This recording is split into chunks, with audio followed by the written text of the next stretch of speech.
संपूर्ण सुंदरकांड हिंदी भावार्थ सहित। चौपाई 1। शांतम शाश्वतम प्रमेयमंघम निर्वाण शांतिप्रदम ब्रह्माशंभुफणिद्रसिव्यम निष्वेदांत विद्यम विभुम रामाख्यम जगदीश्वर सुरगुरु मायामनुष्यम हरि वंदे करुणाकर रघुवर भूपालचूड़ामणिम। 1। भावार्थ। शांत, सनातन, अप्रमेय, प्रमाणों से परे, निष्पाप, मोक्षरूप परम शांति देने वाले ब्रह्मा, शंभु और शेष जी से निरंतर सेवित, वेदांत के द्वारा जानने योग्य, सर्वव्यापक, देवताओं में सबसे बड़े, माया से मनुष्य रूप में दिखाने वाले, समस्त पापों को हरने वाले, करुणा की खान, रघुकुल श्रेष्ठ तथा राजाओं के शिरोमणि राम कहलाने वाले जगदीश्वर की मैं वंदना करता हूँ। चौपाई 2। नान्या स्पृहा रघुपते हृदय स्मदीये सत्यम वदामि च भवान्खिलांतरात्मा भक्तिन प्रयच्छ रघुपुंगव निर्भरा में कामादि दोषरहित कुरु मानसम च। 2। भावार्थ। हे रघुनाथ जी, मैं सत्य कहता हूँ और फिर आप सबके अंतरात्मा ही है, सब जानते ही है कि मेरे हृदय में दूसरी कोई इच्छा नहीं है। हे रघुकुल श्रेष्ठ, मुझे अपनी निर्भरा पूर्ण भक्ति दीजिए और मेरे मन को काम आदि दोषों से रहित कीजिए। चौपाई 3। अतुलित बलधाम हेमशैलाब्देह धनुज्वन कृशानु ज्ञानीनाम ग्रगण्यम सकल गुण निधान वानरानामधीश रघुपति प्रिय भक्तम वातजातम नमामि। 3। भावार्थ। अतुल बल के धाम, सोने के पर्वत, सुमेरु के समान कांतियुक्त शरीर वाले, दैत्य रूपी वन को ध्वंस करने के लिए अग्नि रूप, ज्ञानियों में अग्रगण्य, संपूर्ण गुणों के निधान, वानरों के स्वामी, श्री रघुनाथ जी के प्रिय भक्त पवन पुत्र श्री हनुमान जी को मैं प्रणाम करता हूँ। चौपाई 4। जामवंत के बचन सुहाए सुनी हनुमंत हृदय अति भाए तब लगी मोही परिखेहु तुम भाई सही दुख कंद मूल फल खाए। 1। भावार्थ। जाम्बवान के सुंदर वचन सुनकर हनुमान जी के हृदय को बहुत ही भाए। वे बोले, हे भाई, तुम लोग दुख सहकर, कंदमूल फल खाकर तब तक मेरी राह देखना। जब लगी आवों सीथी देखी, होई काजू मोही हर्ष विशेषी ये कही नाई सबन ही कहूँ माथा चलेऊ हर्षी हिया धरी रघुनाथा। 2। भावार्थ। जब तक मैं सीताजी को देखकर लौट न आऊं, काम अवश्य होगा, क्योंकि मुझे बहुत ही हर्ष हो रहा है। ये कहकर और सबको मस्तक नवाकर तथा हृदय में श्री रघुनाथ जी को धारण करके हनुमान जी हर्षित होकर चले। सिंधु तीर एक भूधर सुंदर कौतुक कूदी चढ़ेऊ ताव पर बार बार रघुबीर संभारी तरकीऊ पवनतनय बल भारी। 3। भावार्थ। समुद्र के तीर पर एक सुंदर पर्वत था। हनुमान जी खेल से ही अनायासी कूदकर उसके ऊपर जा चढ़े और बार बार श्री रघुवीर का स्मरण करके अत्यंत बलवान हनुमान जी उस पर से बड़े वेग से उछले। जेहि गिरी चरण दे हनुमंता चलेऊ सो गा पाताल तुरंता जिमि अमोघ रघुपति करबाना इही भांति चलेऊ हनुमाना। 4। भावार्थ। जिस पर्वत पर हनुमान जी पैर रखकर चले, जिस पर से वे उछले, वह तुरंत ही पाताल में धंस गया। जैसे श्री रघुनाथ जी का अमोघ बाण चलता है, उसी तरह हनुमान जी चले।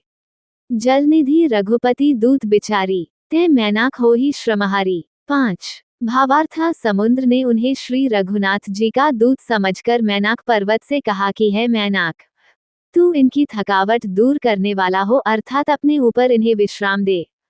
दोहा 1। हनुमान तेहि परसा कर पुनि कीन्ह प्रणाम राम काजू कीन्हे बिनु मोहि कहाँ विश्राम।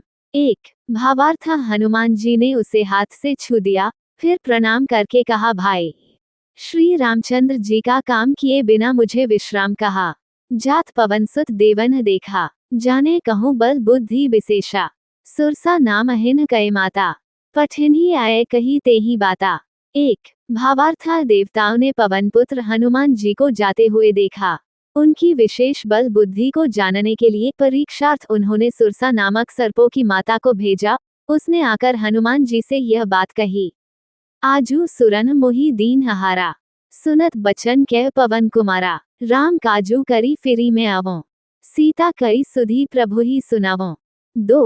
भावार्थ। आज देवताओं ने मुझे भोजन दिया है। ये वचन सुनकर पवन कुमार हनुमान जी ने कहा, श्री राम जी का कार्य करके मैं लौट आऊं और सीता जी की खबर प्रभु को सुना दूं। तब बदन पैठी हूँ आई सत्य कहूँ मोही जान दे माई कब ने हो जतन दे नहीं जाना ग्रससी न मोही कहेऊ हनुमाना। 3 भावार्थ तब मैं आकर तुम्हारे मुंह में घुस जाऊंगा, तुम मुझे खा लेना। हे माता, मैं सत्य कहता हूँ, अभी मुझे जाने दे। जब किसी भी उपाय से उसने जाने नहीं दिया, तब हनुमान जी ने कहा तो फिर मुझे खाना ले। जो जन भरी तेहि बदनु पसारा, कपि तनु कीन दुगुन बिस्तारा। 16 जो जन मुख तेहि छयो, तुरत पवन सुत 32 भयो। 4 भावार्थ उसने योजन भर 4 कोस में मुंह फैलाया। तब हनुमान जी ने अपने शरीर को उससे दूना बढ़ा लिया। उसने 16 योजन का मुख किया, हनुमान जी तुरंत ही 32 योजन के हो गए। जस जस सुरसा बदनु बढ़ावा, तासु दून कपि रूप देखावा। 7 जोजन तेहि आनन कीन्हा, अति लघु रूप पवन सुत लीन्हा। 5 भावार्थ जैसे जैसे सुरसा मुख का विस्तार बढ़ाती थी, हनुमान जी उसका दूना रूप दिखलाते थे। उसने 100 योजन 400 कोस का मुख किया। तब हनुमान जी ने बहुत ही छोटा रूप धारण कर लिया। बदन पैठी पुनी बाहिर आवा, मागा बिदा ताही सिरु नावा। मोही सुरन जेही लागे पठावा, बुद्धि बल मरमू तोर में पावा। 6 भावार्थ और उसके मुख में घुसकर तुरंत फिर बाहर निकल आए और उसे सिर नवाकर विदा मांगने लगे। उसने कहा, मैंने तुम्हारे बुद्धि बल का भेद पा लिया, जिसके लिए देवताओं ने मुझे भेजा था। दोहा 2 राम काजू सबू करेहु तुम बल बुद्धि निधान, आशीष देह गई सो हर्षी चलेऊ हनुमान। 2 भावार्थ तुम श्री रामचंद्र जी का सब कार्य करोगे, क्योंकि तुम बल बुद्धि के भंडार हो। यह आशीर्वाद देकर वह चली गई। तब हनुमान जी हर्षित होकर चले। निश्चरी एक सिंधु मोह रहाई, करी माया नभू के खग गहाई। जीव जंतु जे गगन उड़ाही, जल बिलो की तिन कई परिछाही। 1 भावार्थ समुद्र में एक राक्षसी रहती थी। वह माया करके आकाश में उड़ते हुए पक्षियों को पकड़ लेती थी। आकाश में जो जीव जंतु उड़ा करते थे, वह जल में उनकी परछाई देखकर गही छाह सक सो न उड़ाए। इही विधि सदा गगनचर खाए, सोई छल हनुमान कह कीन्हा, तासु कपटू कपि तुरत ही चीन्हा। 2 भावार्थ उस परछाई को पकड़ लेती थी, जिससे वे उड़ नहीं सकते थे और जल में गिर पड़ते थे। इस प्रकार वह सदा आकाश में उड़ने वाले जीवों को खाया करती थी। उसने वही छल हनुमान जी से भी किया। हनुमान जी ने तुरंत ही उसका कपट पहचान लिया। ताही मारी मारुत सुत बीरा, बारिधि पार गयो मते धीरा। तहाँ जाई देखी बन शोभा, गुंजत चंचरिक मधु लोभा। 3 भावार्थ पवनपुत्र धीरा बुद्धि वीर श्री हनुमान जी उसको मारकर समुद्र के पार गए। वहां जाकर उन्होंने वन की शोभा देखी। मधु पुष्प रस के लोभ से भरे गुंजार कर रहे थे। नाना तरु फल फूल सुहाए, खग मृग वृंद देखी मन भाए। सैल बिसाल देखी एक आगे, तापर धाई चढ़ेऊ भय त्यागे।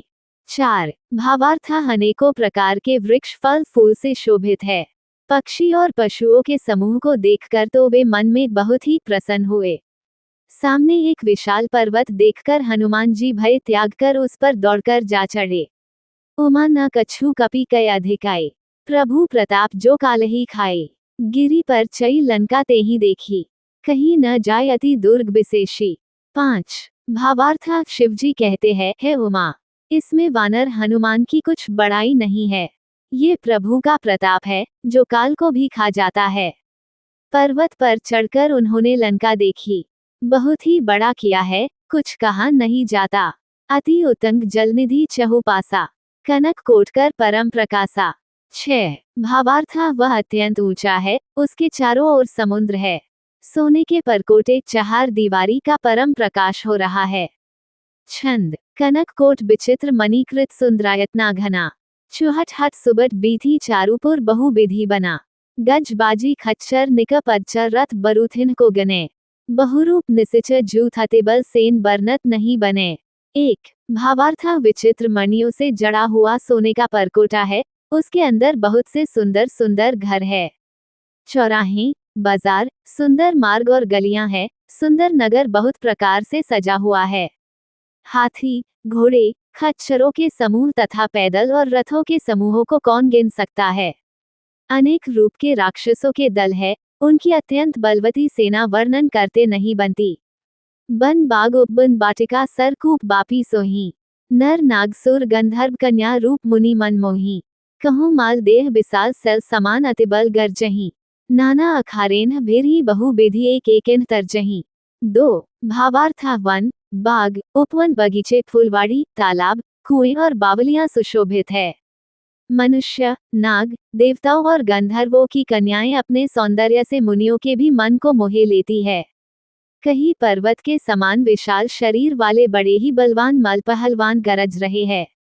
वे अनेकों अखाड़ों में बहुत प्रकार से भिड़ते और एक दूसरे को ललकारते हैं। करी जतन भट कोटिन बिकट तन नगर चह दिसी रचही। कहूँ महेश मांशु धेनु खरज खल निसाचर भचही। इही लागे तुलसीदास इनकी कथा कछु एक है कही। रघुबीर सर तीरथ शरीरन ही त्यागी गति पहही सही। 3 भावार्थ भयंकर शरीर वाले करोड़ों योद्धा यत्न करके बड़ी सावधानी से नगर की चारों दिशाओं में सबोर से रखवाली करते हैं। कहीं दुष्ट राक्षस भैंसों, मनुष्यों, गायों, गधों और बकरों को खा रहे हैं। तुलसीदास ने इनकी कथा इसीलिए कुछ थोड़ी सी कही है कि वे निश्चय ही श्री रामचंद्र जी के बाण रूपी तीरथ में शरीरों को त्याग कर परमगति पावेगे। दोहा 2 राम काजू सबू करेहु तुम बल बुद्धि निधान। आशीष देह गई सो हर्षी चलेऊ हनुमान।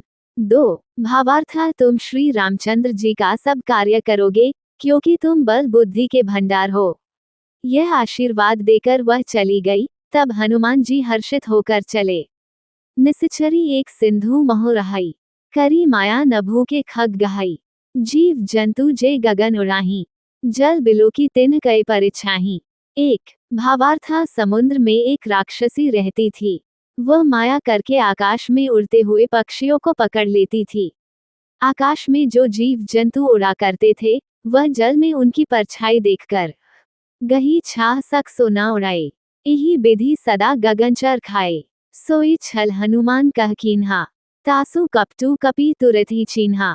2 भावार्थ उस परछाई को पकड़ लेती थी जिससे वे उड़ नहीं सकते थे और जल में गिर पड़ते थे। इस प्रकार वह सदा आकाश में उड़ने वाले जीवों को खाया करती थी। उसने वही छल हनुमान जी से भी किया। हनुमान जी ने तुरंत ही उसका कपट पहचान लिया। ताही मारी मारुत सुत बीरा। बारिधि पार गयो मते धीरा। तहाँ जाई देखी बन शोभा। गुंजत चंचरिक मधु लोभा। 3 भावार्थ पवनपुत्र धीर बुद्धि वीर श्री हनुमान जी उसको मारकर समुद्र के पार गए। वहां जाकर उन्होंने वन की शोभा देखी। मधु पुष्प रस के लोभ से भौरे गुंजार कर रहे थे। नाना तरु फल फूल सुहाए। खग मृग वृंद देखी मन भाए। सैल बिसाल देखी एक आगे। तापर धाई चढ़ेऊ भय त्यागे। 4 भावार्थ अनेकों प्रकार के वृक्ष फल फूल से शोभित है। पक्षी और पशुओं के समूह को देखकर तो वे मन में बहुत ही प्रसन्न हुए। सामने एक विशाल पर्वत देखकर हनुमान जी भय त्याग कर उस पर दौड़कर जा चढ़े। उमा न कछु कपि कय अधिकाए। प्रभु प्रताप जो कालही खाए। गिरी पर चई लंका तेहि देखी। कहीं न जाय अति दुर्ग विशेषी। 5 भावार्थ शिवजी कहते हैं, हे उमा, इसमें वानर हनुमान की कुछ बड़ाई नहीं है। ये प्रभु का प्रताप है जो काल को भी खा जाता है। पर्वत पर चढ़कर उन्होंने लंका देखी। बहुत ही बड़ा किया है, कुछ कहा नहीं जाता। अति उतंग जलनिधि चहुपासा। कनक कोटकर परम प्रकाशा। 6 भावार्थ वह अत्यंत ऊंचा है, उसके चारों ओर समुद्र है। सोने के परकोटे चहार दीवारी का परम प्रकाश हो रहा है। छंद कनक कोट विचित्र मणिकृत सुंदरायतना घना। चुहट हट सुबट बीथी चारुपुर बहु विधि बना। गज बाजी खच्चर निक पच्चर रथ बरूथिन को गने। बहुरूप निसिच जूथ अतिबल सेन बरनत नहीं बने। 1 भावार्थ विचित्र मणियों से जड़ा हुआ सोने का परकोटा है। उसके अंदर बहुत से सुंदर सुंदर घर है। चौराहे, बाजार, सुंदर मार्ग और गलियां हैं। सुंदर नगर बहुत प्रकार से सजा हुआ है। हाथी, घोड़े, खच्चरों के समूह तथा पैदल और रथों के समूहों को कौन गिन सकता है। अनेक रूप के राक्षसों के दल है। उनकी अत्यंत बलवती सेना वर्णन करते नहीं बनती। बन बाग उपबन बाटिका सरकूप बापी सोही। नर नागसुर गंधर्व कन्या रूप मुनि मन मोही। कहूँ माल देह बिसाल सेल समान अतिबल गर्जही। नाना अखारेन भेरी बहुबेधी एक एकेन तरजही। 2 भावार्थ। वन, बाग, उपवन, बगीचे, फुलवाड़ी, तालाब, कुएं और बावलियां सुशोभित है। मनुष्य, नाग, देवताओं और गंधर्वों की कन्याएं अपने सौंदर्य से मुनियों के भी मन को मोहे लेती है। कहीं पर्वत के समान विशाल शरीर वाले बड़े ही बलवान मलपहलवान गरज रहे हैं। वे अनेकों अखाड़ों में बहुत प्रकार से भिड़ते और एक दूसरे को ललकारते हैं। करी जतन भट कोटन बिकट तन नगर चह दिसी रचशही। कहूँ महेश मांशु धेनु खरज खल निसाचर भचशही। इही लागे तुलसीदास इनकी कथा कछु एक है कही। रघुबीर सर तीरथ शरीरन ही त्यागी गति पहही सही। 3 भावार्थ। भयंकर शरीर वाले करोड़ों योद्धा यत्न करके बड़ी सावधानी से नगर की चारों दिशाओं में सबोर से रखवाली करते हैं। कहीं दुष्ट राक्षस भैंसों, मनुष्यों, गायों, गधों और बकरों को खा रहे हैं। तुलसीदास ने इनकी कथा इसीलिए कुछ थोड़ी सी कही है कि वे निश्चय ही श्री रामचंद्र जी के बाण रूपी तीरथ में शरीरों को त्याग कर परमगति पावेगे। दोहा 3 पुर रखवारे देखी बहु कपि मन कीन्ह विचार। अति लघु रूप धरौन निसी नगर करौन पैसार। 3 भावार्थ। नगर के बहुसंख्यक रखवालों को देखकर हनुमान जी ने मन विचार किया कि अत्यंत छोटा रूप धरूं और रात के समय नगर में प्रवेश करूं। मसक समान रूप कपि धरी। लंक ही चलेउ सुमिरी नरहरि। नाम लंकिनी एक निसचरी। सो कह चलेसी मोही निंदरी। 1 भावार्थ। हनुमान जी मच्छर के समान छोटा सा रूप धारण कर नर रूप से लीला करने वाले भगवान श्री रामचंद्र जी का स्मरण करके लंका को चले। लंका के द्वार पर लंकिनी नाम की एक राक्षसी रहती थी। वह बोली, मेरा निरादर करके बिना मुझसे पूछे कहाँ चला जा रहा है। जाने ही नहीं मरमू सठ मोरा। मोर आहार जहाँ लगी चोरा। मुठिका एक महाकपि हनी। रुधिर बमत धरनी धनमनी। 2 भावार्थ। हे मूर्ख, तूने मेरा भेद नहीं जाना। जहाँ तक जितने चोर है वे सब मेरे आहार है। महाकपि हनुमान जी ने उसे एक घूंसा मारा जिससे वह खून की उल्टी करती हुई पृथ्वी पर लुक पड़ी। पुनी संभारी उठी सोलंका। जोरी पानी कर बिने संस्का। जब रावण ही ब्रह्म बर दीन्हा। चलत बिरंची कहा मोही चीन्हा। 3 भावार्थ। वह लंकिनी फिर अपने को संभाल कर उठी और डर के मार हाथ जोड़कर विनती करने लगी। वह बोली, रावण को जब ब्रह्माजी ने वर दिया था तब चलते समय उन्होंने मुझे राक्षसों के विनाश की यह पहचान बता दी थी कि बिकल होसी तै कपि के मारे। तब जानेसु निसचा संघारे। तात मोर अति पुण्य बहुता। देखियो नयन राम कर दूता। 4 भावार्थ। जब तू बंदर के मारने से व्याकुल हो जाए तब तू राक्षसों का संहार हुआ जान लेना। हे तात, मेरे बड़े पुण्य है जो मैं श्री रामचंद्र जी के दूत आपको नेत्रों से देख पाई।